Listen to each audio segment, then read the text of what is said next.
Bem-vindos! Hoje a gente mergulha num tema bem complexo, olhando as ideias de O Tratado da Morfia, Sistemática do Monoteísmo Absoluto, do Marcos Dias. É um material teológico denso, viu? Desafia umas noções aí bem estabelecidas. Exatamente. A nossa fonte é esse livro, né? Que basicamente propõe uma releitura da natureza de Deus, de Jesus, do Espírito Santo. O argumento central dele é pelo que o autor chama de monoteísmo absoluto. Certo. E a nossa tarefa aqui é tentar destrinchar, discutir as ideias principais, os argumentos que ele apresenta. Interessante. Então tá, vamos lá. O ponto de partida, pelo que entendi, é uma afirmação bem forte. Um só Deus, o Pai. Ponto. E que a Trindade, como a gente geralmente entende, sabe? Um Deus, três pessoas iguais. Não teria, assim, uma base tão direta na Bíblia. Seria algo construído depois. E aí ele já joga um conceito-chave. Deus em morfê. O que seria isso exatamente? Olha, esse Deus em morfe é tipo a capacidade que o Deus único, invisível, teria de se manifestar, de tomar uma forma, né, vem do grego morfê, uma forma visível, perceptível para poder interagir com a criação. Mas sem que isso signifique que ele se dividiu na sua essência, entende? É um jeito de explicar as teofanias lá do Antigo Testamento e a própria encarnação, mas numa linha bem monoteísta mesmo. Entendi. Faz sentido. E como isso se aplica a Jesus? Porque, bom, a visão mais comum coloca ele como a segunda pessoa da Trindade, né? Como o livro trata disso? A visão sobre Jesus é central na argumentação. Ele é apresentado como filho, sim, gerado eternamente pelo Pai, o Logos, a palavra, e aqui tem um ponto que o livro bate bastante. Essa ideia do Logos seria principalmente judaica. Judaica? Como assim? Jesus colatorá viva, sabe? A sabedoria de Deus que se manifestou. E não tão dependente da filosofia grega como talvez algumas interpretações que vieram depois sugerem. E o autor também conecta isso com figuras do Antigo Testamento. Tipo, o anjo do Senhor. Lembro de umas passagens em que esse anjo fala e age com uma autoridade que parece divina. Como que isso funciona sem criar um segundo Deus na visão dele? Exatamente isso. O livro interpreta essas aparições do anjo do Senhor que age em nome de Deus como manifestações pré-encarnadas de Cristo, do Logos. Ah, tá. Não um ser divino separado, independente, mas a expressão máxima, visível, do Pai, que é invisível. É o que o autor chama de ser contemplativo de Deus. É a forma como Deus único se revela pra gente. Fascinante essa leitura. Agora, e o Espírito Santo? Se Jesus é essa manifestação do Pai, onde entra o Espírito nessa estrutura monoteísta absoluta? A visão tradicional fala numa terceira pessoa divina, né? Pois é, aqui a divergência fica bem clara. O Espírito Santo é descrito mais como a emanação, o poder, a ação dinâmica ou a presença de Deus Pai aqui no mundo. E não como uma pessoa divina distinta, coigual ao Pai e ao Filho. Uma emanação? Isso.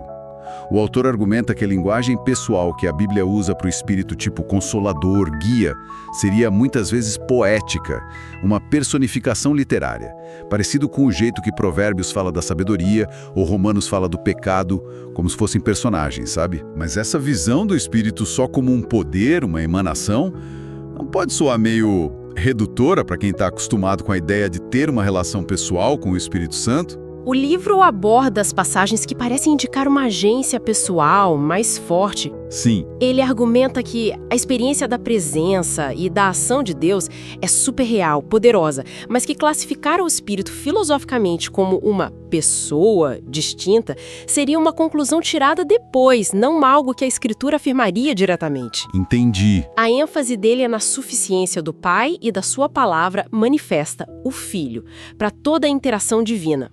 O Espírito seria a própria energia, a presença ativa do Pai em ação. Isso leva direto para a crítica que o livro faz à doutrina da Trindade, então. Qual o argumento central contra a formulação clássica? Basicamente, o autor diz que o conceito trinitário, como foi formulado nos concílios, um Deus, três pessoas coiguais, coeternas, foi um desenvolvimento histórico tardio, coisa de séculos depois dos apóstolos, entende? Certo. Influenciado por debates filosóficos. Exato. E pressões políticas da época também. Ele cita Nicéia, Constantinopla, e aponta o que ele vê como anacronismo no uso da palavra persona. Diz que o sentido mudou. Antes era tipo máscara, papel, depois virou esse conceito moderno de um centro de consciência individual. O livro também analisa os credos históricos, né? Como ele diferencia, por exemplo, o credo niceno-constantinopolitano do atanasiano. Sim, ele contrasta os credos, argumenta que o atanasiano, que é mais tardio, traz uma formulação de coigualdade que, na visão dele, fica quase anárquica. Meio que obscurece a primazia do pai, a monarquia do pai, que ele vê tanto na escritura quanto nas formulações mais antigas, como a de Nicéia.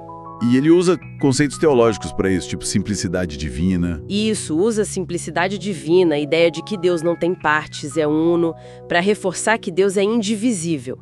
E também usa aquelas distinções clássicas, sabe? Ad intra, o que é interno a Deus, e ad extra, as ações de Deus no mundo, para argumentar que só o Pai é a fonte última incriada de tudo. Ouvi falar que ele usa umas analogias também.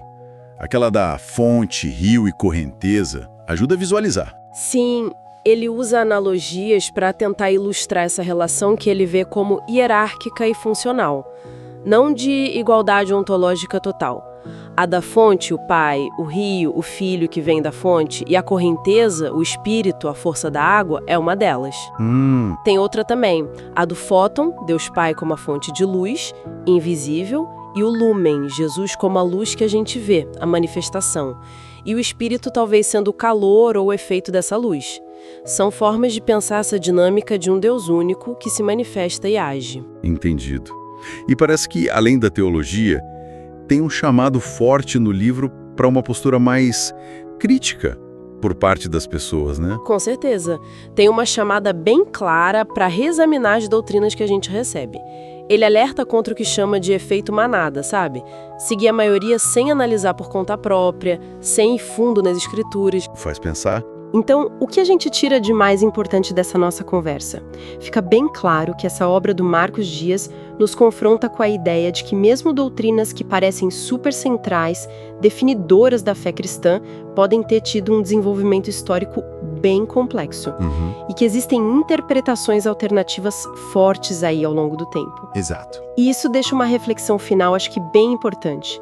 Se a própria compreensão sobre quem é Deus passou por debates tão intensos e mudou tanto nos primeiros séculos do cristianismo, como que essa análise histórica cuidadosa das fontes, desses desenvolvimentos todos, pode ou talvez deva impactar o jeito que as pessoas e as comunidades entendem e vivem a fé hoje em dia?